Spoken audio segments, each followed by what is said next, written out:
wa yassir li amri wahlul 'uqdatam min lisani yafqahu qawli. Allahumma yassir wa la tu'assir wa bitamin bil khair birahmatika ya arhamar rahimin. Assalamualaikum warahmatullahi wabarakatuh. Salam sejahtera, salam ukhuwah. Yang berbahagia Al-Fadil Ustaz Elin Aminin bin Muhammad Saleh yang akan bersama kita pada pagi ini untuk membimbing bacaan surah Yasin, doa dan juga tazkirah kisah-kisah dari Al-Quran yang berusaha Puan Rosniati Mansur bersama dengan tim pengurusan Gemah Nur Iman dan juga ahlan washalan kepada para pecinta Taman Syurga Muslimin Muslimat yang dikasihi yang telah pun dipilih mengimarah Gemah Nur Iman pada pagi ini. Alhamdulillah, Alhamdulillah, puji dan syukur kepada Ilahi dengan pelbagai kurniaan anugerah yang tidak terhitung buat kita semua.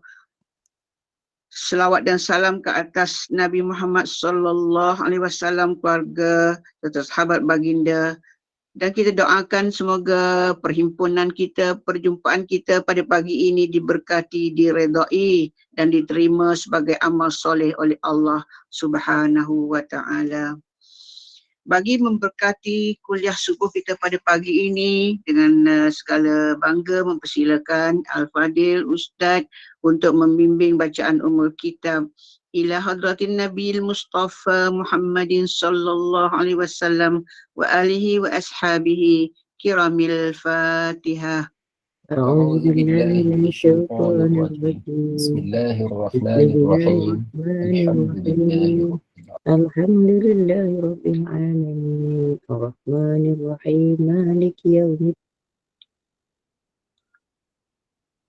صراط الذين أنعمت عليهم غير المغضوب عليهم ولا الضالين آمين. Amin, amin ya rabbal alamin. Alhamdulillah, mudah-mudahan kita dipayungi oleh para malaikat bersama kita dan kita dianugerahkan rahmat dan keberkatan berada pada kuliah yang murni ini insya-Allah. Pada para sahabat jannah yang dikasihi sekalian, diingatkan sentiasa offkan mikrofon sepanjang kuliah berlangsung. Mudah-mudahan kuliah kita berjalan dengan lancar tanpa sebarang gangguan insya-Allah. Ya Allah, ya Tuhanku, anugerahkanlah kesembuhan dan penawar-Mu kepada mereka yang diuji dengan pelbagai penyakit. Sembuhkanlah dengan rahmat-Mu. Hanya Engkaulah maha menyembuhkannya. Kesembuhan yang tidak meninggalkan penyakit lain dan sebarang komplikasi. Berilah keafiatan untuk mereka yang dijangkiti dengan COVID. Nur Aniza Ahmad Marni, Afikah Munira Muhammad, Muhammad Rashid, Abdul Razak, Muhammad Fahim At-Taqif bin Muhammad Firdaus dan rakan jemaah kita yang hadir bersama pada pagi ini, Puan Khairul Bariah Harun yang diuji dengan pelbagai penyakit, dengan stroke dan penyakit-penyakit lain, dan hari ini disahkan dijangkiti COVID, dan kita doakan mudah-mudahan Puan Khairul Bariah dan semua jemaah yang hadir di sini pun ada yang mengalami pelbagai penyakit yang diuji oleh Allah. Mudah-mudahan kita semua diberi syifa insya-Allah. Dan kepada Arifah Marina binti Muhammad, iaitu kena denggi, ya. Dan juga kita doakan kepada mereka yang mengidap pelbagai penyakit, Wan Aisyah Anda, Ustazah Hanisun binti Mat Hanifah, Hajah Hanizah Mak Hanifah, Muhammad Yusri Yusuf, Wan Suryana, Wan Hassan, Muhammad Syed Katmin, Samsil Azlan Ahmad, Omar Abdul Rahman, Hasna Omar, Amir Ramli Bibi, Rashidah Rahmat, Maimunah Muhammad Hashim, Rodia Husin, Hawa Dahnia, Muhammad Aziz, Muhammad Syah, Muhammad Salim, Rudiah Ibrahim, Faridah Razak, Amir Sarifuddin, Rosnani Muhammad, Dana Abidin, Mak Sabudin, Nur Ashikin Lajis, Elias Aziz, Kamaria Zakaria, Mahani Muhammad Kasim, Latifah Husin, Sabtu Abu, Muhammad bin Abdul Rahman, Adila Mahmud, Sharifah Faida, Syed Ahmad, Mahmud Dabi Ismail, Haji Valentino Abu Bakar, Zahra Husin, Kamar Omar, Muhammad Salmi Ghazali, Nur Syafiqah Ghazali, Nur Rizan Abdul Aziz, Muhammad Faiz Mohsin, Azani Amida, Azani Aminah, Asnida Abdul Aziz, Muhammad Abdul Rahman, Zabidah Jaafar, Muhammad Syarifuddin Ramli, Esa Ismail, Muhammad Fahmi Ahmad Fauzi, Fauzi Zainal, Khatijah Mat Deli, Muhammad Nur Mat Yasin, Siti Rohani Ismail, Haji Abdullah bin Daud, Roslinda Muhammad Yusuf, Muhammad Saiful Karimi Mat Yusuf, dan seterusnya kita mendoakan kepada semua yang tersenarai di Google Meet itu sebanyak 271. Mudah-mudahan Allah berikan sifat yang sempurna kepada mereka insya-Allah dengan berkat bacaan Yasin dan doa kita secara berjemaah nanti insya-Allah. Jadi tanpa melengahkan masa, majlis dengan segala sukacita mempersilakan yang berbahagia Al-Fadil Ustaz Eliin Aminin bin Mat Saleh untuk memimpin bacaan Yasin, doa dan seterusnya tazkirah dari kisah-kisah Al-Quran. Dengan segala sukacita, serahkan majlis kepada Al-Fadil Ustaz, dipersilakan. Terima kasih. Assalamualaikum warahmatullahi wabarakatuh. Bismillahirrahmanirrahim. Alhamdulillahilladzi arsala rasulahu bil huda wa dinil haqq liyudhhirahu 'ala ad-din kullih wa kafa billahi shahida. ونصلي ونسلم على حبيبنا المصطفى صلى الله عليه وسلم وعلى آله وأصحابه أجمعين. سبحانك لا علم لنا إلا ما علمتنا إنك أنت العليم الحكيم ولا حول ولا قوة إلا بالله العلي العظيم. أما بعد. Alhamdulillah, Alhamdulillah, Alhamdulillah. Syukur kepada Allah. Pagi ni sehat, pagi ni ceria. Betul, ada beberapa orang yang mungkin diuji kesihatannya, tapi Alhamdulillah, ala kulli hal, apapun keadaan kita, kita sangat syukur kepada Allah. Dosanya banyak, tapi masih lagi diberi peluang untuk mengucapkan astaghfirullah, astaghfirullah, astaghfirullah. Ibadahnya masih sikit, tapi masih diberi peluang untuk baca surah Yasin. Jiwanya masih ada malas-malas juga, tapi Alhamdulillah Allah taufikkan untuk berada dalam majlis ilmu. Alhamdulillah. Kita ni lekanya banyak, tapi bila setiap Isnin, Rabu teringat-ingat, pagi-pagi tu kalau boleh dapat duduk sekejap.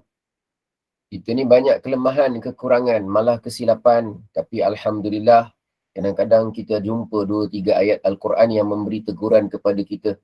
Seakan-akan terasa dipukul, seakan-akan terasa ditepuk, seakan-akan terasa ditegur, yang mana itu adalah satu kegembiraan bagi kita.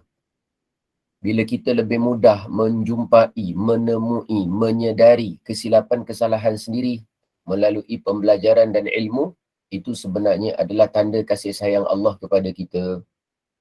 Jadi itu namanya tazkirah. Tazkirah maknanya peringatan, memberikan ingat kepada kita lalu kita mengambil peringatan itu. Jadi sama-sama kita ucapkan Alhamdulillah, Alhamdulillah, Alhamdulillah. Nikmat yang seperti ini adalah nikmat yang besar. Nikmat yang sangat-sangat besar. Kerana kalau kita andaikan, na'udzubillah, kita sehat tapi dalam leka, kita sehat tapi kita lupa, kita sehat tapi kita susah nak menyebut nama Allah, kita sehat tapi kita sukar nak menyebut istighfar, maka apalah guna sehat yang berlalu seperti itu. Yang kita ingin akan ialah sehat yang memberikan ingat. Sehat yang berisikan taat. Sehat yang menyediakan bekal yang berkat. Mudah-mudahan insya-Allah kita punya akhirat nanti adalah sesuatu akhirat yang sangat-sangat kita dambakan, yang sangat-sangat kita harapkan. Mudah-mudahan insya-Allah. Kita seperti mana biasa kita ingatkan diri kita, kita tidak akan berlama-lama di Google Meet Gema Nur Iman. Suatu saat nanti kita tidak akan ada lagi di sini. Kita tidak ada lagi pagi di sini. Dan kita tidak ada lagi yang namanya subuh di sini. Dan kita sudah tidak ada lagi peluang untuk membaca Yasin di sini. Jadi satu saat kita sudah tidak ada peluang lagi seperti ini. Jadi peluang umur yang Allah beri ni, kita manfaatkan sebaik mungkin, kita usahakan. Jadi tahniah kepada semua yang hadir pada pagi ini.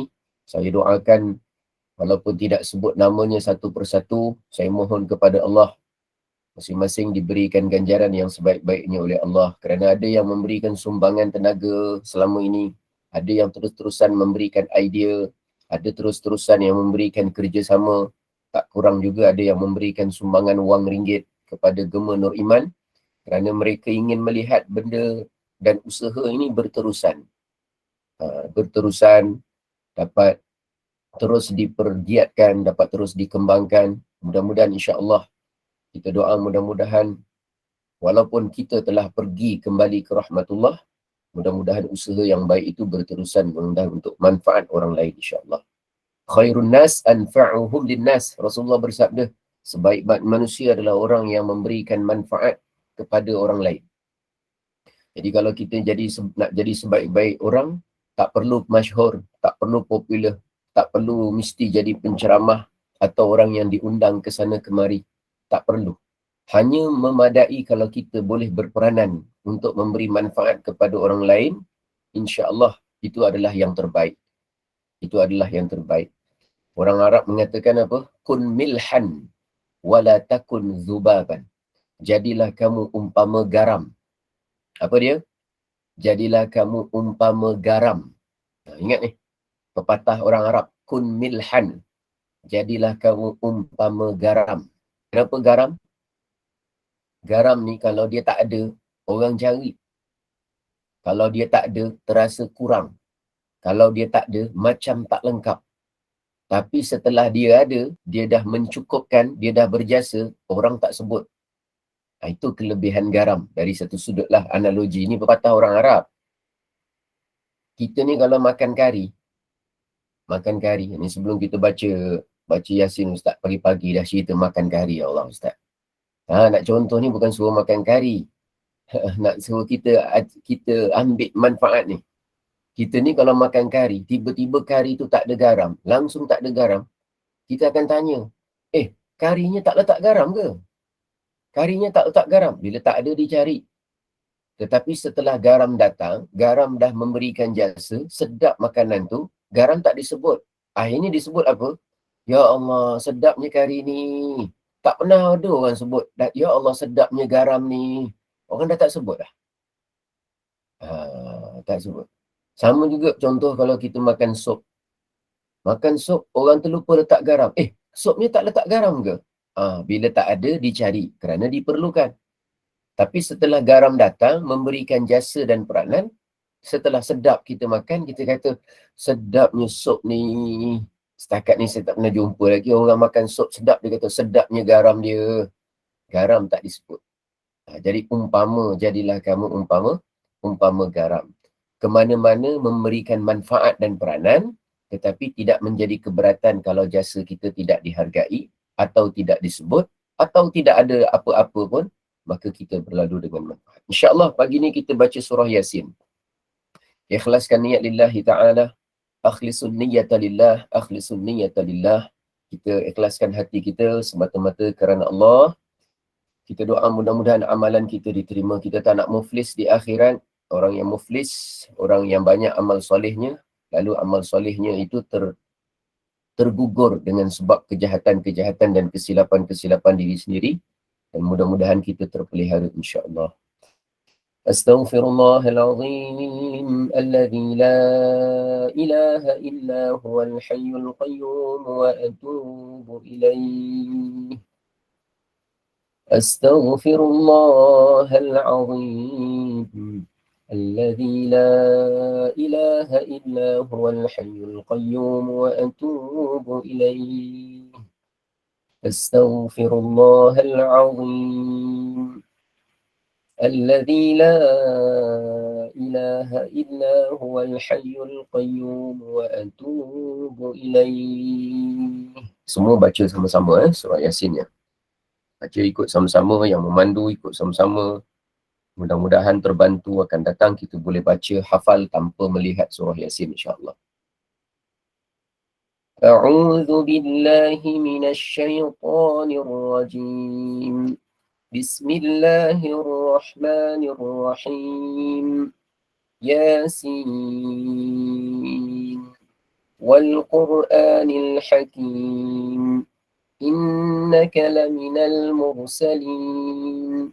على صراط مستقيم تنزيل العزيز الرحيم لتنذر قوما ما أنذر آباؤهم فهم غافلون لقد حق القول على أكثرهم فهم لا يؤمنون إنا جعلنا في أعناقهم أغلالا فهي إلى الأذقان فهم مقمحون وجعلنا من بين أيديهم سدا ومن خلفهم سدا فأغشيناهم فهم لا يبصرون وسواء عليهم أأنذرتهم أم لم تنذرهم لا يؤمنون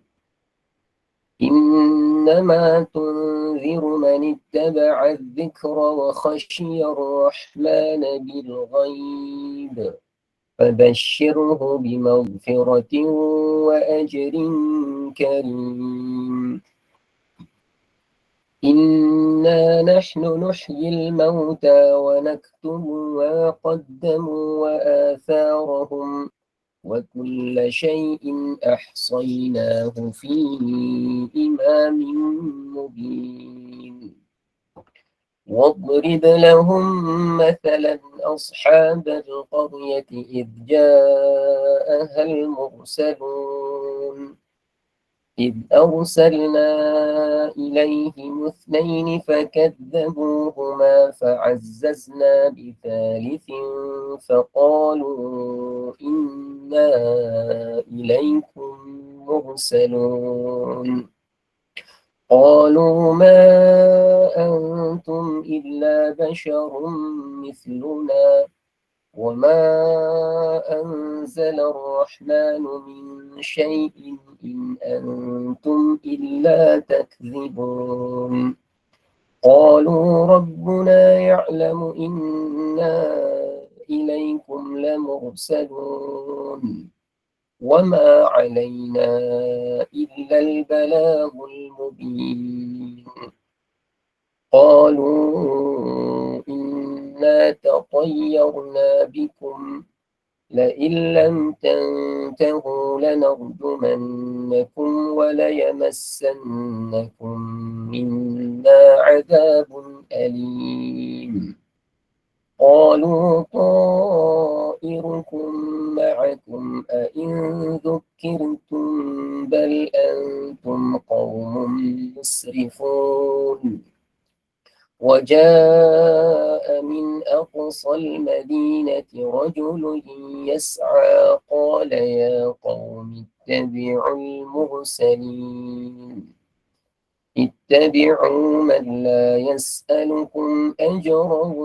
وهم مهتدون وما لي لا أعبد الذي فطرني وإليه ترجعون أأتخذ من دونه آلهة إن يردني الرحمن بضر لا تغن عني شفاعتهم شيئا ولا ينقذون إني إذا لفي ضلال مبين إني آمنت بربكم فاسمعون قيل ادخل الجنة قال يا ليت قومي يعلمون بما غفر لي ربي وجعلني من المكرمين وما أنزلنا على قومه من بعده من جند من السماء وما كنا منزلين إن كانت إلا صيحة واحدة فإذا هم خامدون يا حسرة على العباد ما يأتيهم من رسول إلا كانوا به يستهزئون ألم يروا كم أهلكنا قبلهم من القرون أنهم إليهم لا يرجعون وإن كل لما جميع لدينا محضرون وآية لهم الأرض الميتة أحييناها وأخرجنا منها حبا فمنه يأكلون وجعلنا فيها جنات من نخيل وأعناب وفجرنا فيها من العيون ليأكلوا من ثمره وما عملته أيديهم أفلا يشكرون سبحان الذي خلق الأزواج كلها مما تنبت الأرض ومن أنفسهم ومما لا يعلمون وآية لهم الليل نسلخ منه النهار فإذا هم مظلمون والشمس تجري لمستقر لها ذلك تقدير العزيز العليم والقمر قدرناه منازل حتى عاد كالعرجون القديم لا الشمس ينبغي لها أن تدرك القمر ولا الليل سابق النهار وكل في فلك يسبحون وآية لهم أنا حملنا ذريتهم في الفلك المشحون وخلقنا لهم من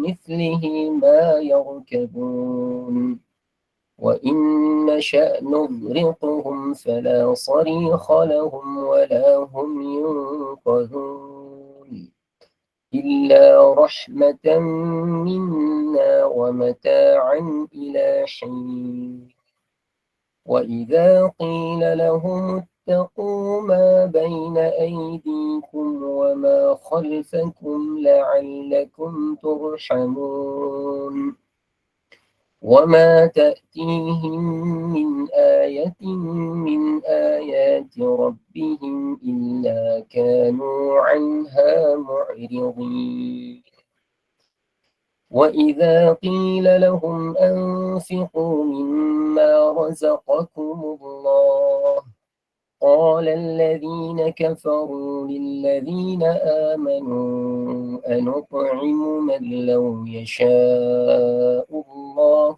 أطعمه إن أنتم إلا في ضلال مبين ويقولون متى هذا الوعد إن كنتم صادقين ما ينظرون إلا صيحة واحدة تأخذهم وهم يخصمون فلا يستطيعون توصية ولا إلى أهلهم يرجعون ونفخ في الصور فإذا هم من الأجداث إلى ربهم ينسلون قالوا يا ويلنا من بعثنا من مرقدنا هذا ما وعد الرحمن وصدق المرسلون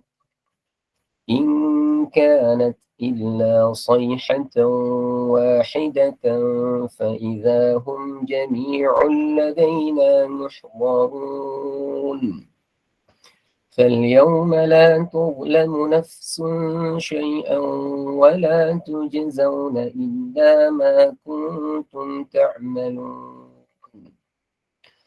إن أصحاب الجنة اليوم في شغل فاكهون هم وأزواجهم في ظلال على الأرائك الأرائك متكئون لهم فيها فاكهة ولهم ما يدعون سلام قولا من رب رحيم وامتازوا اليوم أيها المجرمون ألم أعهد إليكم يا بني آدم ألا تعبدوا الشيطان إنه لكم عدو مبين وأن اعبدوني هذا صراط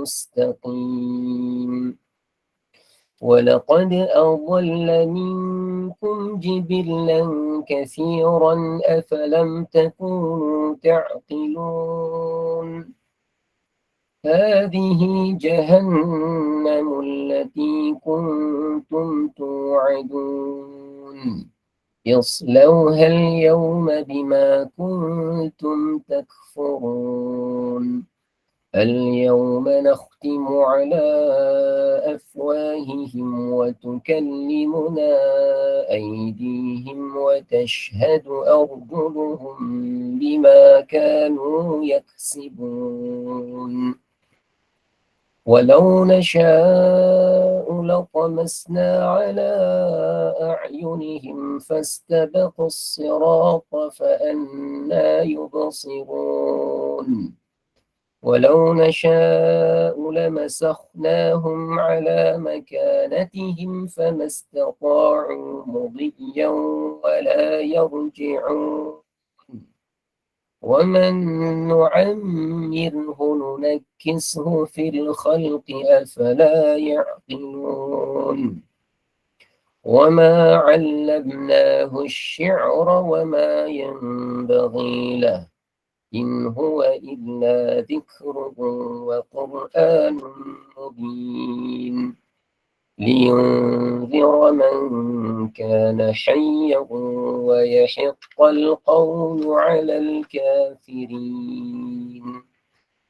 أولم يروا أنا خلقنا لهم مما عملت أيدينا أنعاما فهم لها مالكون وذللناها لهم فمنها ركوبهم ومنها يأكلون ولهم فيها منافع ومشارب أفلا يشكرون واتخذوا من دون الله آلهة لعلهم ينصرون لا يستطيعون نصرهم وهم لهم جند محضرون فلا يحزنك قولهم إنا نعلم ما يسرون وما يعلنون أولم ير الإنسان أنا خلقناه من نطفة فإذا هو خصيم مبين وضرب لنا مثلا ونسي خلقه قال من يحيي العظام وهي رميم قل يحييها الذي أنشأها أول مرة وهو بكل خلق عليم الذي جعل لكم من الشجر الأخضر نارا فإذا أنتم منه توقدون أوليس الذي خلق السماوات والأرض بقادر على أن يخلق مثلهم بلى وهو الخلاق العليم إنما أمره إذا أراد شيئا أن يقول له كن فيكون فسبحان الذي بيده ملكوت كل شيء وإليه ترجعون. صدق الله العظيم. استغفر الله العظيم. استغفر الله العظيم. استغفر الله. بسم الله الرحمن الرحيم. الحمد لله رب العالمين والعاقبة للمتقين والصلاة والسلام على أشرف الأنبياء والمرسلين وعلى آله وصحبه أجمعين. بسم الله الشافي، بسم الله الكافي، بسم الله المعافي، بسم الله الذي لا يضر مع اسمه شيء في الأرض ولا في السماء وهو السميع العليم. بسم الله الذي لا يضر مع اسمه شيء في الأرض ولا في السماء وهو السميع العليم. بسم الله الذي لا يضر مع اسمه شيء في الأرض ولا في السماء وهو السميع العليم. Ya Allah, ya Tuhan kami, di pagi yang penuh dengan keberkatan ini, kami mohon kepadamu, ya Allah, berkatilah rezeki kami, berkatilah umur kami, berkatilah kehidupan kami, berkatilah masa yang kau berikan kepada kami, berkatilah umur yang kau pinjamkan kepada kami. Kami berhimpun, berkumpul secara dalam talian, ya Allah. Kami gunakan daya yang ada, tenaga yang ada. Kami gunakan kesempatan yang kau berikan. Hakikatnya segala nikmat yang ada pada kami, hakikatnya daripada engkau, ya Allah. Kau yang telah memberi bantuan dan taufik kepada kami untuk gunakannya dalam ketaatan. Tanpa hidayah dan taufik daripadamu, ya Allah, kami tak tahu apakah yang dilakukan oleh tangan kami pada saat ini, apalah yang dilakukan oleh kaki kami pada saat ini, apalah yang dituturkan oleh lidah kami pada ketika ini, kami tidak tahu. Namun dengan taufik hidayahmu, ya Allah, engkau himpunkan kami. Namun kami mohon, ya Allah, kurniakanlah kami keikhlasan dalam beramal. Kurniakanlah kami keikhlasan dalam berdoa. Kurniakanlah kami, ya Allah, keikhlasan dalam mengikuti majlis ilmu. Kami berkumpul dan berhimpun memohon kepadamu, ya Allah, dengan barakah surah Yasin, dengan barakah waktu duha, dengan barakah majlis ilmu, sahabat-sahabat kami, keluarga kami, rakan taulan, kenalan-kenalan kami yang telah kami sebutkan sebahagian nama-nama mereka. Mereka sedang engkau uji keadaan mereka, ya Allah, yang mana engkau maha mengetahui akan keadaan sebenar yang sedang dialami oleh mereka. Kami mohon ke hadratmu, ya Allah, barang apalah kiranya engkau berikan, kembalikan, dan juga titipkan kepada mereka keafiatan, kesihatan dan kesembuhan daripada segala bentuk penyakit, daripada segala bentuk kesulitan dan juga kepayahan, agar mereka itu dipermudahkan urusan mereka menjadi sihat dan afiat, dan seterusnya dapat beramal soleh dalam ketaatan dan kebaikan, dan menjadi orang yang lebih baik di masa hadapan. Kami mohon, ya Allah, permudahkanlah ibadah mereka, perteguhkanlah hati mereka dan iman taqwa mereka kepadamu, ya Allah. Jangan sampai mereka rasa kecewa dengan takdirmu. Jangan sampai mereka rasa memberontak dengan ketentuanmu. Jangan sampai mereka mempertikaikan qada dan qadarmu. Kuatkanlah iman mereka, ya Allah. Permudahkanlah amalan ibadah mereka, ya Allah. Jadikanlah hati mereka itu lembut untuk menggunakan saat-saat itu dengan keinsafan. Mudah-mudahan sekiranya penyakit itu tetap berada bersama dengan mereka dengan takdirmu, maka jadikanlah ia sebagai kafarah penghapus dosa bagi mereka. Dan mudah-mudahan setiap orang daripada kami yang mendoakan dan juga yang didoakan apabila kembali kepadamu, ya Allah, kami kembali dalam keadaan hati kami bersih, ketika mana dosa-dosa kami telah dibersihkan dan diampunkan. ربنا ظلمنا أنفسنا وإن لم تغفر لنا وترحمنا لنكونن من الخاسرين. ربنا آتنا في الدنيا حسنة وفي الآخرة حسنة وقنا عذاب النار. صلى الله على سيدنا محمد وعلى آله وصحبه وسلم. والحمد لله رب العالمين. تقبل الله منكم. يا الله يا الله يا حي يا قيوم يا بديع السماوات والأرض يا أرحم الراحمين يا ذا الجلال والإكرام أمتنا على دين الإسلام. Wahai Tuhan yang mempunyai keagungan dan kemuliaan, matikan kami dalam Islam. Ya Dzal Jalali wal Ikram. Hadis Nabi pernah menyebutkan adidhu biya Dzal Jalali wal Ikram. Hendaklah kamu sentiasa kerap membacakan Ya Dzal Jalali wal Ikram.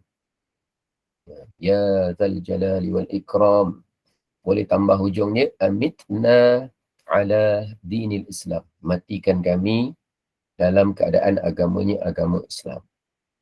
Kita mohon mudah-mudahan. Allahu Akbar, Allahu Akbar. Salam ceria, salam kegembiraan, salam kesihatan, keafiatan. Mudah-mudahan siapa yang baru masuk, yang baru saja dapat mengikuti kita, termasuk yang dapat menyelesaikan bacaan surah Yasin, mudah-mudahan semuanya dilapangkan keadaannya, hatinya, suasananya, dan segala apa yang kita nak lakukan pada hari ini mudah-mudahan diberikan kelancaran oleh Allah. Ada yang ada appointment hospital, ada yang nak pergi ke pasar, ada yang nak hantar cucu, ada yang nak ambil cucu, ada yang nak ke hospital nak menyambut cucu. Macam-macam urusan kita pada pagi ini. Mudah-mudahan Allah berikan kemudahan dan kelancaran. Ada yang nak sambung kelas yang kedua nanti. Ada yang nak jumpa kawan-kawan pergi berziarah. Ada yang dalam perjalanan menuju ke tempat kerja. Sambil nak tunggu punch card pukul 8 tu, sempat juga tu dia bersama dengan kita. Mudah-mudahan diberikan rezeki yang halal. Mudah-mudahan rezeki yang halal. Rezeki ni bukan duit wang ringgit saja. Rezeki sihat, rezeki silaturahim, rezeki dapat berjumpa, bertemu, rezeki dapat menunaikan tanggungjawab. Jadi mudah-mudahan semuanya. Ada yang pergi lepas ni rancang plan nak pergi sarapan dengan kawan-kawan. Macam-macam. Jadi apapun keadaan kita, hari ni kita sambung cerita kita pada minggu lalu berkenaan cabaran permasalahan akidah umat. Last kita cerita apa? Iaitu antara cabaran masa kini orang dapat maklumat berkaitan agama ni, kadang-kadang dia kurang berhati-hati. Bukan tak boleh, tapi dia kurang berhati-hati sehingga dia ambil maklumat tu daripada media sosial semata-mata. Saya tak kata media sosial semata-mata. Kalau media sosial boleh saja kita ikuti perkembangan, tak masalah. Baik ya. Apa lagi yang kita dah belajar pada minggu lalu? Kita belajar cabaran ni orang tak faham apa makna ahli sunnah wal jamaah sebenar. Yang kedua, kalau faham agama Islam mesti faham 3 lapis. 3 lapis ataupun kita sebut 3 aspek. Yang pertama agama Islam, yang kedua dia punya aliran dia punya Islam yang dimaksudkan itu mestilah ahli sunnah wal jamaah. Yang ketiga dia mestilah aliran Asy'ariyah Maturidiyah, mazhab dia. Yang ketiga, hati-hati kalau dapat, saya ceritakan kan, macam tentang orang naik kapal terbang. Ingat, saya cerita orang naik kapal terbang. Walaupun dia ustaz, walaupun dia pandai baca doa naik kapal terbang, masa hari tu satu kapal terbang bagi tak dia bawa kapal terbang? Penumpang, anak kapal, dia bagi tak ustaz bawa kapal terbang? Dia tak bagi kan? Tak bagi. Biar pilot yang bawa. Walaupun pilot tak pandai baca doa. Sebab bukan bidang dia, bukan kemahiran dia. Sama juga kalau seorang pilot, janganlah pula pandai-pandai cerita tentang agama. Hati-hatilah. Maknanya hati-hati supaya kita bagus cerita tentang agama tu bagus, tapi sesuai dengan kemampuan dan pengetahuan kita. Cabaran yang seterusnya ni, ini kalau kita kenal apa saya tulis ni, yang pertama saya tulis kat sini dasar pemikiran, ada ruang kosong bawah dia. Yang kedua sebaran dakwah, ada saya tulis beberapa kalimah bawah dia. Yang ini kesan. Kalau kita jumpa mana-mana NGO Islam, pertubuhan Islam, parti Islam, sekretariat Islam, yayasan Islam, asal nama Islam ni seluruh dunia, mana-mana, kita jangan tengok tengah-tengah saja. Ni yang saya bulatkan. Jangan tengok ni saja. Kalau kita tengok ni saja, kebanyakannya yang nama Islam tu, yang tengah-tengah ni semua baik-baik. Sebaran dakwah ataupun dakwah ni, sengaja saya tulis dakwah ni. Sebenarnya saya nak tulis sebaran dakwah. Sebab kalau dia baik, kita panggil sebaran dakwah. Kalau dia tu ada ajaran yang tak betul, kita panggil sebaran dakwah lah. Untuk nampak beza sikit sebenarnya. Tapi yang saya nak cerita ni, ajaran yang betul ke tak betul, biasanya dia punya ukuran dia bukan yang tengah-tengah. Cara kita nak tengok bukan yang tengah-tengah. Sebab yang tengah semuanya nampak baik. Yang kita nak pergi tu yang sebelah sini. Yang dasar pemikiran. Yang ni yang kita kena tahu betul. Yang ni kena tahu betul. Sebab kalau kita tengok fahaman yang bertentangan dengan ahli sunnah, apa yang ada kat sini semua dia buat. Kalau ahli sunnah ada buat madrasah hafal Quran, yang tak ahli sunnah pun banyak je madrasah hafal Quran. Kalau yang ahli sunnah ulama'nya bangun tahajud, kalau yang tak ahli sunnah pun sama je. Dulu ulama'-ulama' Mu'tazilah, ulama' Syiah, sama je. Bangun tahajud juga. Qiyamul Lail juga. Kalau ulama'-ulama' ahli sunnah ada buat silaturahim, usrah, ataupun majlis mengislamkan orang. Orang-orang Syiah, Mu'tazilah, Wahabi pun sama juga. Ada juga buat majlis mengislamkan orang. Mengucap syahadah. Jadi dia punya sebaran dakwah dia, ataupun dakwah tu, sama je lebih kurang. Dia sama. Jadi kalau kita nak bezakan, jangan kita tengok, bagus bacaan Quran dia. Bagus orang ni. Sabar. Bacaan Quran tu sebaran dakwah. Yang kita nak tengok kalau nak bezakan, apa dia punya dasar pemikiran dia. Yang kat situ baru nampak beza. Yang kat sini. Sebab kadang-kadang, kita tengok orang tu, dia usrah, tahajud, sembahyang jemaah, masuk tahfiz Quran, hafal hadis, rajin apa semua. Tiba-tiba kesan dia kat sini kita tengok, dia jadi orang yang membidah-bidahkan orang pula. Dia jadi orang yang suka mensyirik-syirikkan selawat pula. Dia jadi mengkafir-kafirkan pula orang yang menyambut Maulidur Rasul. Alamak. Padahal kita tengok dia pergi madrasah, dia hafal Quran. Padahal dia ada PhD. Padahal dia tu ada ijazah. Padahal dia tu belajar kat luar negara. Maknanya jangan tengok yang tengah-tengah. Kena lihat apa sebenarnya dasar pemikiran dia, yang tanda soal tu.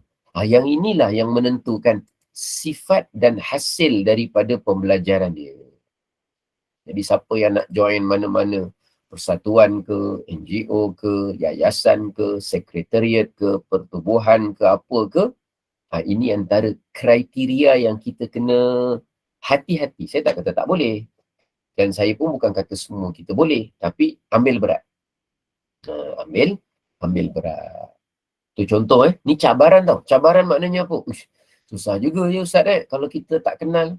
Betul, memang susah sikit lah. Tapi tak apa, saya cuma beritahu sebab saya kadang-kadang simpati. Ada orang baik-baik, dia tak tahu. Dia nampak ada persatuan tu, tolong-tolong orang aja, dia terus tolong. Bagus, tolong orang tu bagus. Tapi lepas tu dia dah lama-lama dia tengok, pertubuhan ni ada sekolah tahfiz. Kemudian sekolah tahfiz tu, alamak, tiba-tiba dia punya pengetua dia, ustaz dia, rupanya ada perangai yang tak senonoh. Ada perangai tak senonoh lah. Tapi dia punya aktiviti, kita nampak baik. Usrah, ada ta'aruf, ajak budak-budak solat jemaah, lepas tu ajar budak hafal Quran, lepas tu buat kutipan, lepas tu gini. Kita tengok zahir dia, sebaran dia macam cantik-cantik saja. Tapi dasar pemikiran dia kita tak kaji, tak tengok betul-betul. Akhirnya kita tengok, kenapa ada kes macam ni ke mahkamah, perangai tak elok ni. Kalau fitnah lah. Tapi kalau yang betul-betul kita pun tu, Allahu Akbar, tak sangka lah. Maknanya kita kena lebih berhati-hati maksud saya. Berhati-hati ya. Itu. Jadi itulah nama dia cabaran. Kita nak mengenal sesuatu tu ambil masa proses. Baik. Termasuk Gema Nur Iman. Termasuk Gema Nur Iman. Dulu Gema Nur Iman masa mula-mula ajak saya pun tertanya-tanya, siapa Gema Nur Iman ni ya? Persatuan apa? Dari mana? Apa buat dia? Siapa dia punya ketua dia? Siapa di sebalik dia? Saya tertanya-tanya. Jadi nak menerima tu risau juga. Nak menerima tu risau juga. Ini daripada mana kan, apa kan? Sebab saya bukan risau takut, kita takut apa pun. Tak adalah takut. Bukan takut. Takut maknanya apa? Kita takut kerana penakut. Bukan. Dia bukan sekolah takut. Soalnya macam kena ambil berat. Okey, baik. Okey, latar belakang dia macam ni sikit. Okey, dapatlah faham sikit. Mudah-mudahan insya-Allah setelah saya dah kenal sikit-sikit ni, insya-Allah Gema Nur Iman ni masuk dalam senarai yang baik. Mudah-mudahan insya-Allah dalam track yang sama, Ahli Sunnah wal Jamaah, Namanya mudah-mudahan insya-Allah jadi sebab kebaikan. Insya-Allah, mudah-mudahan. Dan kita harap Allah jaga. Dia sebab bukan kehandalan kita, bukan kepandaian kita, tapi sebab pemeliharaan daripada Allah. Kalau Allah tak pelihara, kita pandai macam mana manage pun kita akan terlungkup juga. Kita terlungkup juga. Tapi kalau Allah pelihara, Allah cinta dan sayang apa yang kita buat, jawapannya dalam lemah, kurang kita, dia akan terus mara dan terus bergerak berkembang juga. Sebab bila Allah pelihara, tak ada siapa yang boleh buat apa-apa. Kalau sesuatu tu dah dalam pemeliharaan oleh Allah, tidak dibiarkan oleh Allah, maka jawapannya dia macam mana orang buat ke, siapa buat ke, apa buat ke, tak kira, dia tak akan jadi apa-apa pun. Kerana itulah dia punya kita pengharapan kita kepada Allah Subhanahu Wa Taala. Biar semakin kita belajar, kita tahu kebergantungan kita banyak kepada Allah. Kebergantungan kepada Allah tinggi bukan bermakna berlepas diri dari mengambil tanggungjawab, bukan. Tetapi mengambil tanggungjawab sebaik mungkin, pada masa yang sama kita letakkan pengharapan yang tinggi kepada Allah. Itu yang bagus. Jadi kita bergeraklah berperingkat satu demi satu dan kita doa mudah-mudahan. Sebab kita tak tahu sampai bila, macam mana, untuk apa.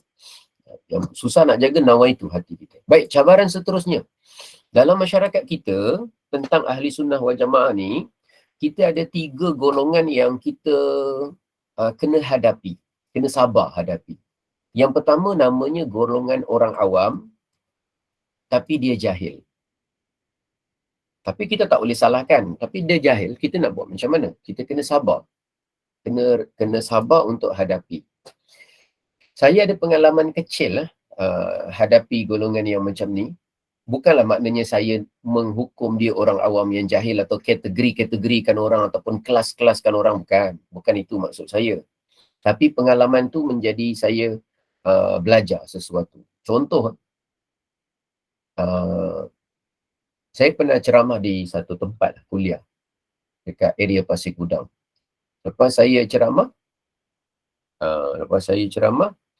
kemudian datang satu hamba Allah. Satu hamba Allah datang kepada saya. Dia kata, "Ustaz, boleh tak saya tanya sesuatu?" Saya tanya dia, "Boleh, tanyalah apa-apa." Sebelum ni dia orang ada sedia jamuan, lepas ni ada dia orang makan minum-minum ringan kat belakang.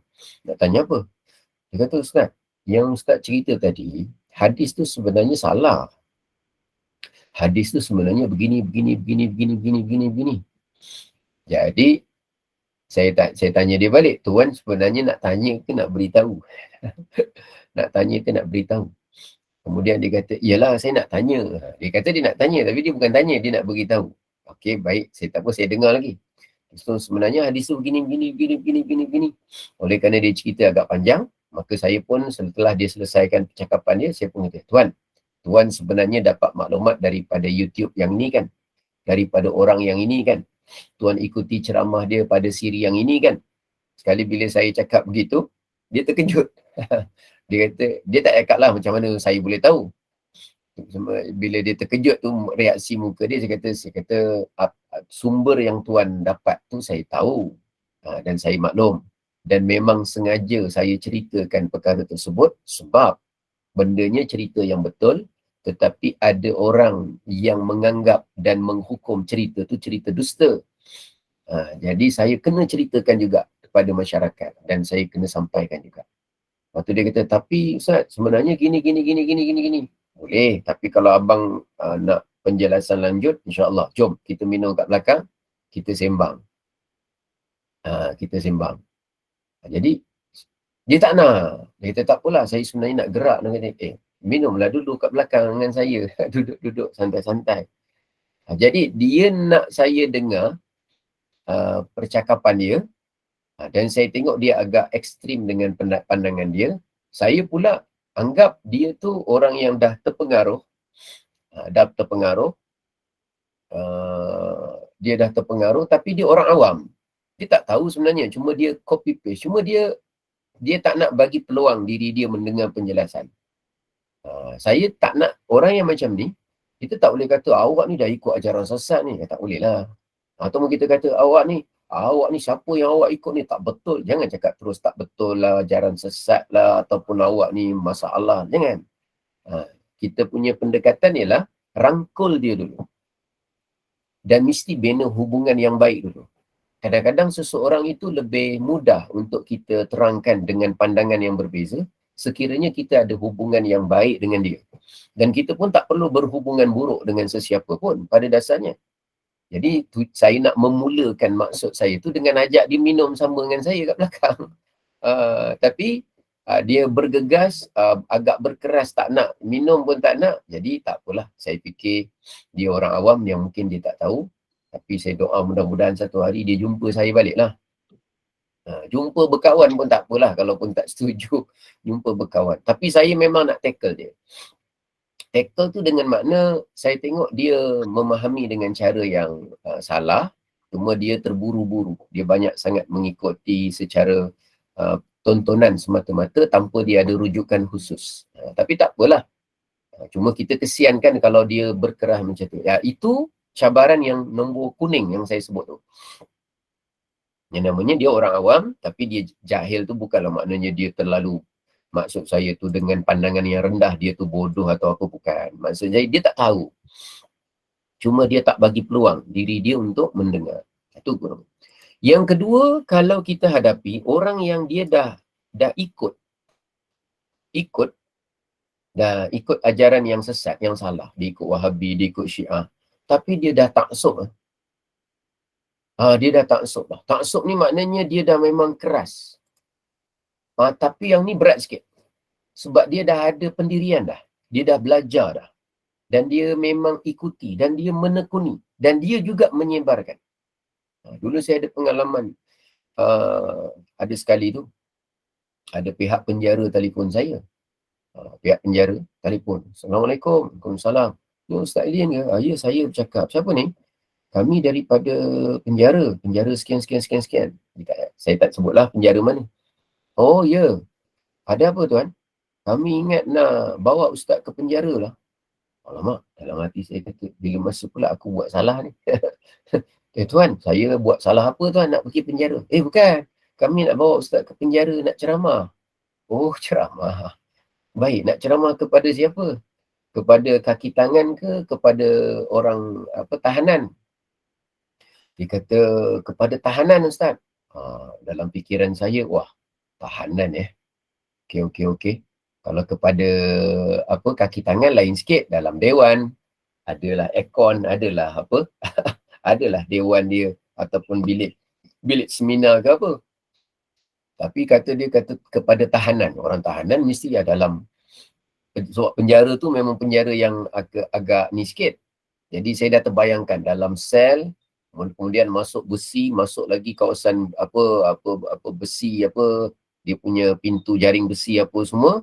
Lepas tu tempat tu mesti tak ada kipas, tak ada aircon. Mesti saya dah bayangkan gitulah. Saya kata, tuan, ini tempat saya ni jauh sikit nak ke sana. Agak-agak ramai tak? Kalau tak ramai, panggil yang tenaga yang dekat-dekat lebih baik tuan. Saya kata, kalau panggil jauh-jauh ni, yelah ambil masa saya nak ke sana lagi apa semua kan. Dia kata, okey Ustaz, kali ni kita kumpulkan dalam 300-400 orang. Oh, saya kata kalau 300-400 orang okeylah saya datang lah. Jauh pun jauh sikit lah, tak apalah. Maknanya penat saya tu kira seronok sikit lah. Saya datang ringkas cerita, masuk, betul. Masuk dekat tempat penjara. Lepas tu ceramah ringkas cerita dekat tempat dewan ni. Ya, mana ada kipas. Dekat tempat tahanan tu, dalam tu tak ada kipas. Sebab kipas tak boleh. Kalau ada banduan ni tak boleh ada kipas. Kipas yang pusing tak boleh. Kan nanti kan macam-macam cara dia boleh buka, dia gunakan tu sebagai senjata ke apa ke macam-macam. Dia semua besi-besi gitu je. Kaca-kaca semua tak ada. Cermin-cermin tak ada. Sebab besok kalau dia bergaduh sama dia pecahkan cermin, dia ambil, dia ragut, dia torehnya. Susah nak dijangka. Jadi dia adalah faktor-faktor dia. Jadi benda-benda tu tak ada lah dalam kawasan tu. Lepas ceramah, ringkas cerita, saya pun nak balik. Bila saya nak balik, timbalan pengarah kata, Ustaz, minggu depan boleh datang lagi tak? Dia kata, lah, saya nak cerita ni golongan sesat tapi dah mula taksub. Nak contoh kan tau. Saya kata, minggu depan saya baru datang minggu ni. Dia orang boring nanti. Tak Ustaz, ini bukan ceramah pada yang ramai ni. Tapi kita nak minta ceramah pada ada satu grup 15 orang. 15 ke 14 orang. Maknanya orang-orang ni yang ditahan, yang ada hubungan masa tu dengan dikatakan ada hubungan dan ada kaitan dengan ISIS dan sebagainya. Oh, saya kata, ceramah dengan 15 orang. 15 orang je ceramah dia. Saya kata, berapa lama ceramahnya? Dia kata 2 jam. Dalam hati saya kata 2 jam nak ceramah 15 orang, nak cerita apa ni? Saya kata ginilah, kita tak buat ceramah boleh, kita buat muzakarah. Maknanya saya tanya, dia jawab, dia tanya, saya jawab. Selagi apa dia nak tanya, kita bagi dia tanya, bagi dia puas. Dia kata bolehlah, Ustaz buatlah apa-apa pun. Yang penting Ustaz cuba faham pemikiran dia dan apa yang boleh dibantu ni. Dia orang ni. Saya kata okey, minggu depan saya datang. Untuk yang 300-400 orang ni saya ceramah, simple. Tapi untuk 50 orang ni, saya terpaksa study selama seminggu. Apa ayat Qurannya, apa. Sebab orang yang dah ada sesat dan fahaman ta'assub ni, biasanya dia dah ada bacaan. Biasanya dia dah ingat beberapa panduan. Biasanya dia ada hujah dia sendiri. Biasanya dia ada sebab dia sendiri. Biasanya gitu. Sampai masa minggu depan, saya datang, penjara dia lapis-lapis. Masuk besi, masuk pintu besi. Lepas tu tutup belakang, masuk lagi dalam. Masuk pintu belakang, masuk dalam. Jumpa 15 orang. Masa jumpa 15 orang tu, depan saya tu pintu besi. Mereka tak boleh akses terus kepada saya. Adalah warder penjara jaga 3-4 orang. Disiapkan semua rakaman apa semua. Lepas tu saya pun mula ceramah muzakarah. Saya tanya lah, macam-macam soalan lah dengan 15 orang ni. 15 orang ni berbeza dengan yang ramai-ramai semalam, minggu lepas. Yang ramai-ramai tu ada yang malas semayang, ada yang 15 orang ni semayang 5 waktu. Semayang 5 waktu. Yang 15 orang ni semuanya suka baca Quran. Suka baca Quran. Semayang 5 waktu, suka baca Quran. Semua pakai kopiah. Jadi kalau orang tengok zahir, cuma nak tengok orang tu pandai baca Quran, semayang 5 waktu. Betul semayang 5 waktu tu penting. Tapi, macam saya sebutkan tadi, kena bezakan yang mana dakwah, yang mana dasar pemikiran. Tugas saya datang masa tu nak mengenal pasti bukan dakwah dia. Jangan tengok dia pakai jubah bagus. Jangan tengok dia pakai serban bagus. Jangan tengok dia tu semayang 5 waktu. Jangan tengok. Itu zahir dia. Yang kita nak selami dia ialah perbualan 2 jam nak menyelami dasar pemikiran dia. Sebab dia dah terikut dengan satu fahaman. Bila cek soal jawab isu-isu tertentu, maka saya dapat agak sikit apa pegangan yang dia pegang. Rupanya dia terpengaruh dengan fahaman yang suka mengkafir-kafirkan, mensyirik-syirikkan, membida'ahkan orang Islam. Dia anggap orang Islam tak betul, dia anggap orang Islam kafir, syirik, bida'ah. Dia anggap yang melakukan bida'ah sebab dia ada modus operandi dia. Mula-mula bida'ahkan orang, kemudian mensyirikkan orang, kemudian mengkafirkan orang, kemudian yang peringkat keempat paling atas sekali, menganggap orang Islam yang lain halal darah dan boleh dibunuh. Sebahagian mereka menganggap boleh dirogol, menjadi tak ada masalah, malah dikira jihad. Jadi yang dia orang ni masih dalam peringkat nombor 1 dengan nombor 2. Dia anggap bid'ah, dia anggap syirik-syirik. Tapi sikit dia nak pergi kepada mengkafir-kafir. Jadi saya cubalah provoke dia. Saya kata, tuan, awak 15 ni, kalau agak-agak lah, saya dah cerita pendirian saya, pendapat saya. Agak-agak, kalau saya ni nak kira apa? Awak semua anggap saya ni kira apa? Dia kata, Ustaz, dia terus terang. Bagus, dia kata, Ustaz, kalau ikut kami punya pendirian, Ustaz ni kami anggap dah kafir lah pada dia. Dia kata, pada kami Ustaz dah kafir lah. Oh, saya kata, kafir terus dia kata. Dia kata, kami anggap kafir. Dia berani cakap terus terang. Saya memang suka dia cakap terus terang sebab bendanya dalam penjara. Lagi satu, dia ada rakaman. Jadi senang nanti dia punya pihak penjara tu akan tengoklah rakaman tu balik macam mana pemikiran dia. Dan saya suka dia cakap gitu terus terang dengan saya. Dia cakap dalam penjara depan muka saya sendiri. Dan saya kata, kenapa cakap saya kafir? Dia kata, saya sebab gini. Okey, baik. Saya pun bagi contoh-contoh yang lain. Memang tugasnya memang untuk masa tu, untuk lembutkan pemikiran dia dan berikan kena. Yang salah seorang daripadanya tu, tak pandai baca Quran, tapi selalu khatam terjemahan Quran. Dia baca Quran sendiri sampai satu Quran, sehingga dia boleh tahu, bila kita cerita satu ayat, dia kata, saya tahu Ustaz, ini kat surah sini. Jadi dia dah terbiasa baca Quran melalui terjemahan semata-mata, dan dia faham ikut kefahaman sendiri. Ikut kefahaman sendiri. Jadi akhirnya dia jadi salah faham lah. Sebab tu mereka bila nak baca Quran dalam tahanan, pihak penjara bagi Quran, tapi Quran yang tak ada terjemahan. Sebab hak orang Islam kan, kalau dia nakkan Quran untuk dia buat bacaan, kan salah satu yang akan diberi juga, dia akan diberi Quran. Sebab dia orang Islam, walaupun dia buruk macam mana pun, kita kena berikan hak yang sepatutnya, beri makan, beri minum kan, sebagai macam tu kan, cara kita. Jadi antara yang mereka boleh ialah Quran, boleh. Cuma tak boleh bagi yang ada apa? Terjemahan. Bukan tak nak bagi dia faham, tapi nak beri dia peluang baca Quran jadi orang baik, tapi jangan dia baca dan faham sendiri ikut rekaan kefahaman dia yang dia faham sendiri melalui terjemahan dia. Itulah cerita dia menghadapi golongan yang sesat dan tak ansur. Tapi selang daripada tu, lepas beberapa minggu saya datang lagi, dan ada juga orang yang pakar-pakar yang datang. Tapi saya difahamkan, Alhamdulillah, bila dialog, komunikasi, mereka tu jadi lebih baik. Cuma selama ni dia macam tadi. Orang awam, dia blok pemikiran dia, dia tak nak dengar. Tapi kalau dah dalam penjara kan terpaksa dengar kan.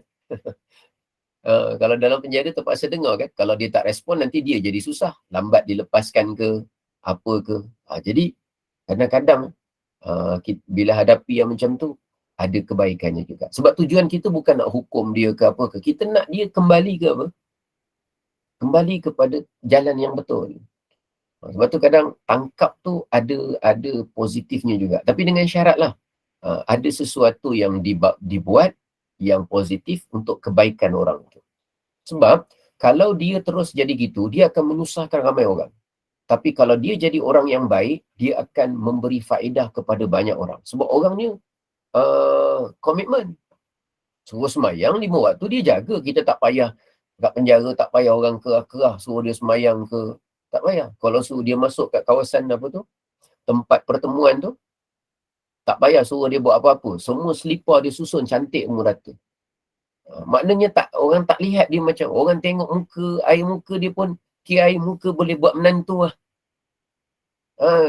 Air muka boleh buat menantu lah. Kalau yang semalam, yang minggu lepas saya jumpa tu, memang pecah temboknya. Memang pecah tembok pula. Maknanya muka gangster, muka pun kita risau. Yang ini muka baik-baik. Cuma pemikiran dia keras. Pemikiran tegas lain, ni pemikiran keras. Kalau pemikiran tegas, Saidina Umar, itu bagus. Itu tegas kerana iman. Yang ini tegas keras kerana hawa nafsu. Itu contoh hadapi cabaran.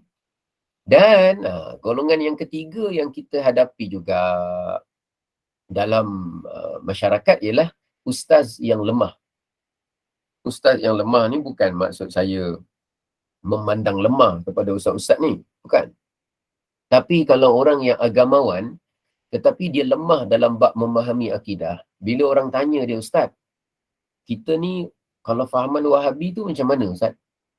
Dia kata Wahabi pun dia ahli sunnah juga, cuma dia keras sikit lah. Tu lemah. Ataupun dia kata, ustaz, Syiah, apa pandangan ustaz tentang Syiah? Syiah ni dia ahli sunnah juga, cuma dia tu adalah benda-benda mengarut sikit dia buat. Jawapan tu lemah. Dia jawapan yang tegas ialah ahli sunnah adalah aliran yang benar, satu daripada pecahan 73 yang Nabi sebutkan, yang mana baki daripada 73, yang 72 itu semuanya tempatnya, jalannya, tracknya adalah menuju ke neraka Allah kerana kesesatan mereka. Mereka ni sesat pada salah satu rukun iman. Kalau tak percaya 6 rukun iman, namanya kafir terus, terkeluar. Tapi kalau dia percaya rukun iman, kalau sebut ada berapa rukun iman, dia akan jawab 6. Kalau kita tanya apa itu 6 rukun iman, dia pun jawab nombor 1, nombor 2, nombor 3, nombor 4, nombor 5, nombor 6. Sama dengan kita. Nombor sama. Zahir sebutan nombor 1 sampai 6 sama. Tapi bila kita tanya salah satu daripadanya. Contohnya, kita tanya, salah satu daripada rukun iman adalah beriman kepada Rasul-Rasul. Dan antara kelebihan seorang Rasul adalah Allah kurniakan mukjizat. Di antara mukjizat agung yang Allah berikan kepada Nabi, Isra' dan Mi'raj. Dalam peristiwa Isra' dan Mi'raj, kami ahli sunnah percaya bahawa Nabi pergi dengan jasad dan roh. Dua-dua sekali. Dan Nabi pergi dalam keadaan sedar. Bukan pitam, bukan tidur, bukan pengsan, bukan mabuk. Bukan. Nabi sedar, jasad pun pergi, roh pun pergi. Datang satu fahaman, dia kata tak. Masa Nabi pergi tu, Nabi pergi dengan roh saja. Jasad Nabi tertinggal dekat Mekah. Roh pergi. Bila dia percaya juga Isra' Mi'raj, tapi dengan kepercayaan yang salah. Yang salah itulah jadi satu kumpulan. Nama dia kumpulan Mu'tazilah.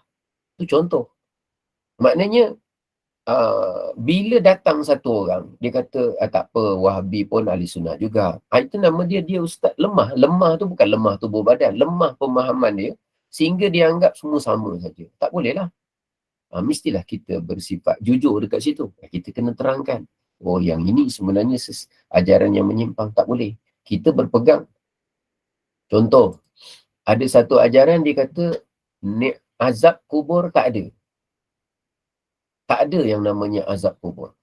Dia mengingkari, menidakkan yang namanya azab kubur. Tak boleh lah. Dia kata ada, kita beriman dengan hari akhirat. Cuma salah satu daripada perkara hari akhirat yang kita pegang ialah adanya azab kubur.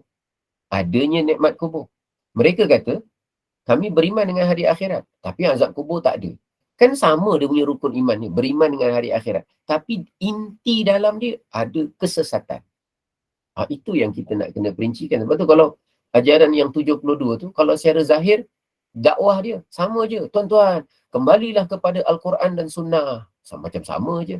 Kembalilah kepada rukun iman yang 6. Macam sama saja. Kita tak boleh tengok satu lapis. Kan saya sebut tadi. Tak boleh satu lapis Islam saja. Kena tengok lapis kedua. Adakah dia ahli sunnah wal jamaah? Kalau dia mengaku dia ahli sunnah wal jamaah, kena tengok lapis yang ketiga. Apakah dia tu selari dengan mazhab Asy'ariyah Maturidiyah? Itu cara kita. Bukan untuk menghukum ataupun meletak. Bukan. Saya bukan ajak ni untuk kita hukum orang sana, hukum orang sini. Na'udzubillahi min dzalik. Mudah-mudahan bukan itu tujuan hati kita. Tapi untuk mengambil langkah, kita sebut sebagai langkah berhati-hati. Sebab soal kepercayaan ni akan kita bawa sampai kita mati. Dan sampai ke akhirat akan disoal dan ditanya. Jadi itu cabaran. Cabaran juga ni. Dan cabaran satu lagi ialah kita kena faham ASWJ, Ahli Sunnah wal Jamaah, bukan semata-mata melawan Syiah. Bukan semata-mata melawan Wahabi, W. Bukan semata-mata Ahli Sunnah wal Jamaah ni bukan semata-mata melawan Syiah sahaja, bukan. Bukan semata-mata melawan Wahabi sahaja, bukan. Bukan. Ahli Sunnah wal Jamaah ni dia bukan soal lawan. Dia bukan soal gaduh. Bukan. Kita tak ada masa nak gaduh dengan orang, nak lawan dengan orang. Tapi kita bertanggungjawab menerangkan kebenaran. Maknanya kalau kebenaran, kena cerita semua. Ada Syiah, ceritakan apa kesilapan Syiah yang kita jangan ikut. K, nama dia Khawarij sebagai contoh. Jangan ikut. Khawarij tu ciri dia begini-begini. Ada yang M, nama dia Mu'tazilah. Suka pakai logik akal semata-mata. Jangan ikut. Dia kata Nabi masa Isra' Mi'raj, dia hanya pergi dengan roh saja, jasad tak pergi. Tak boleh ikut tu semua tu. Dia kata bahawa azab kubur tak ada, jangan ikut semua tu. Dia kata bahawa nanti besok di akhirat tak ada yang namanya nikmat dapat melihat Allah tu, tak ada kata dia. Tak ada. Tak ada nikmat. Kita kata kat akhirat seseorang itu kalau dikurniakan ahli syurga yang dapat nikmat melihat Allah, dapat melihat Allah. Dia kata tak ada. Melihat Allah tu tak ada nikmat tu. Lepas tu dia kata syafaat tak ada. Syafaat Nabi tak ada. Kita yakin bahawa dekat akhirat ada yang nama syafaat. Mu'tazilah kata tak ada. Memang hari akhirat kami percaya. Tapi syafaat tak ada kata dia. Syafaat tak ada. Sebab dia kata syafaat tu menunjukkan tak adil. Orang tu dah jahat, mati. Tiba-tiba ke akhirat dapat syafaat. Tak adil kata dia. Kami lebih adil. Kami percaya bahawa tak ada syafaat. Nampak? Dia kaitkan pula dengan adil. Jadi, kena hati-hati. Jadi ajaran yang bertentangan ni Wahabi. Wahabi pula ada masalah lain pula. Ni bid'ah, syirik. Kata dia kalau doa dengan berkat surah Yasin syirik, doa dengan berkat baginda Nabi syirik, semua syirik, selawat tafrijiyah syirik. Ini pun masalah juga, sesat juga. Semua benda syirik, semua benda nak bid'ah suka-suka. Ini pun masalah juga. Lagi satu, Wahabi dia menganggap Allah ada atas langit. Kita tak. Allah yang kita sembah bukan atas langit. Atas langit bukan Allah. Atas langit tu malaikat. Atas langit tu bukan Allah. Yang atas langit namanya Baitul Ma'mur. Atas langit bukan Allah. Atas langit tu namanya syurga. Syurga ada atas langit. Arash ada atas langit. Jadi atas langit bukan ada Allah. Maknanya kalau orang cakap Allah ada atas langit, akidah dia sama dengan Yahudi. Orang Yahudi menganggap Allah atas langit. Kita menganggap Allah dia exist without a place, tanpa bertempat. Bukan Allah berada di mana-mana, kan? Bukan Allah berada di semua tempat. Kalau gitu dalam tandas ada. Dalam kandang kambing ada. Tak ada. Allah bukan dalam Kaabah, bukan dalam kandang kambing, bukan dalam tandas, bukan di mana-mana, bukan dalam hutan, bukan dalam gua, bukan dalam bumi. Jadi pelik-pelik. Mereka cakap, kami beriman kepada Allah. Ni, yang kumpulan ni semua ni 1, 2, 3, 4 ni, rukun iman dia semua lebih kurang macam kita je, sama. Tapi masuk dalam kategori golongan yang salah, sesat dan tidak benar menuju ke jalan neraka. Oh Ustaz, kalau gitu Ustaz terangkan ni semua meneraka-nerakakan orang. Bukan saya tentukan neraka. Yang tentukan neraka syurga Allah. Saya sebut hanya menerangkan isi kefahaman saja.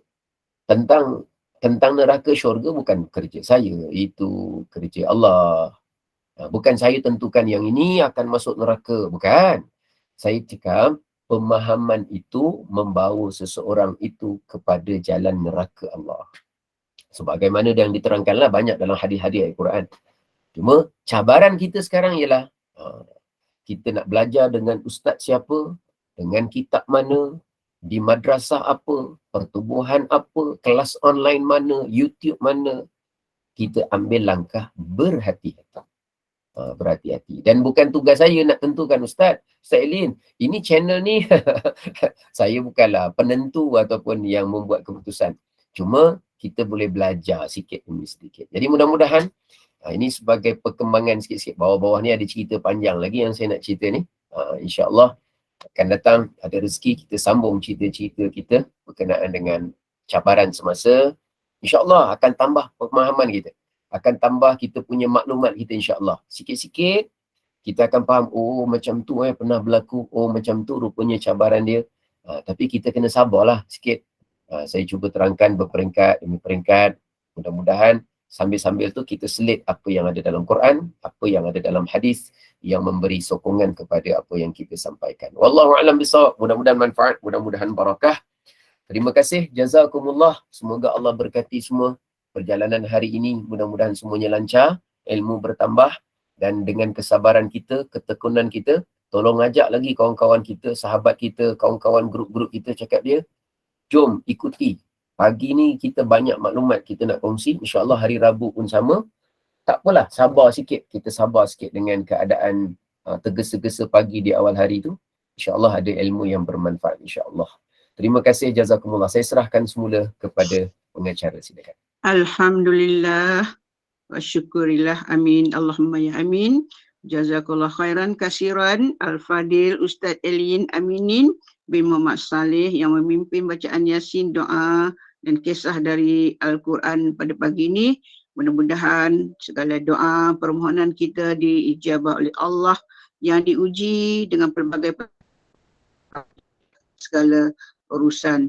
Syukran jazilan juga atas perkongsian ilmu pada pagi ini, supaya kita lebih berhati-hati, ambil berat apabila kita nak ikut sebarang pemikiran. Kita kebergantungan dan pengharapan yang tinggi kita hanya kepada Allah. Mudah-mudahan bermanfaat, dapat pemahaman dengan huraian yang jelas, yang terperinci. Semoga akidah kita tidak terpesong dan kita berada di jalan yang benar, iaitu akidah ahli sunnah wal jamaah, iaitu tegak berdasarkan Al-Quran dan hadis yang sahih, insyaAllah. Teruskan bersama dengan kuliah-kuliah Ustaz, terus kita dapatkan menambahkan lagi ilmu kita, tambah lagi pemahaman dengan apa yang Ustaz sarankan tadi itu cabaran-cabaran kita masa kini, iaitu dunia semakin mencabar, jadi kita dapatkan ilmu dan bolehlah kita kongsi-kongsi dengan ahli keluarga, rakan dan kenalan kita, insya-Allah. Terima kasih kepada tim pengurusan Gema Nur Iman yang menyediakan platform untuk kita bersama-sama dengan Al-Fadil Ustaz.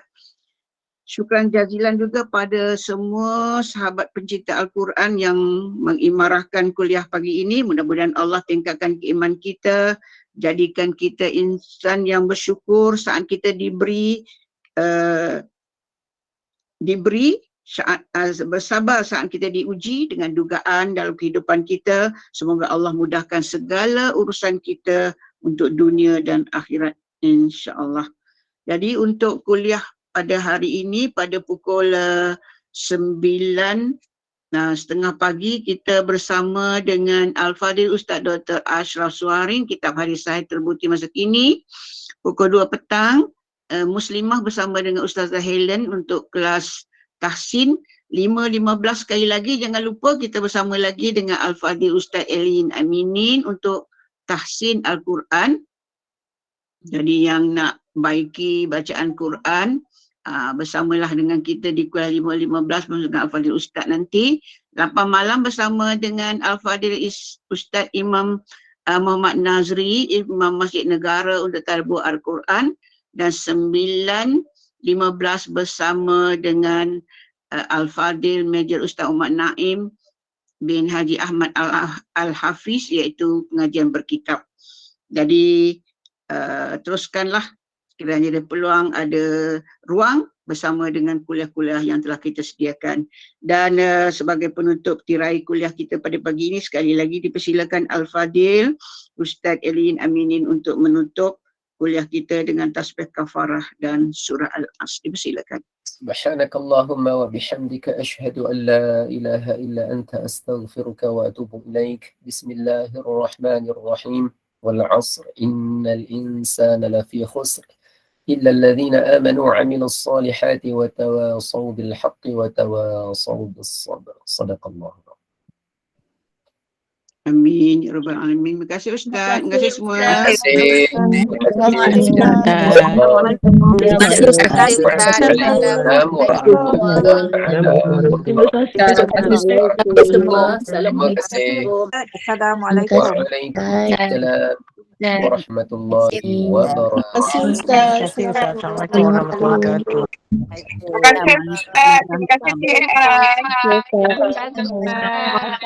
kasih semua. Terima kasih Ustaz. Assalamualaikum.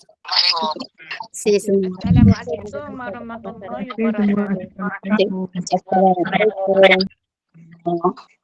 Terima kasih pengurusi juga sahabat-sahabat yang kumpulan yang admin. Sebenarnya Cik ada soalan nak tanya. Terima kasih.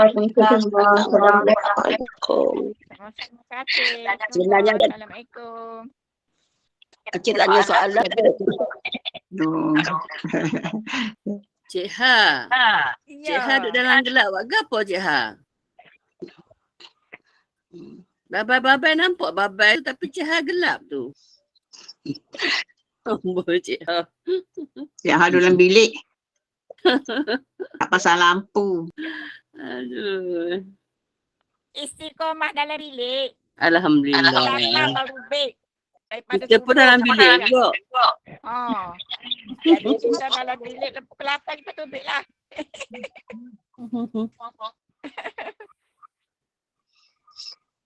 Ada lebih kurang sejam lebih lagi baru kita ada kuliah bersama dengan Dr. Ashraf Suharin. Oh, keluar dulu metar Seluar sebentar kan.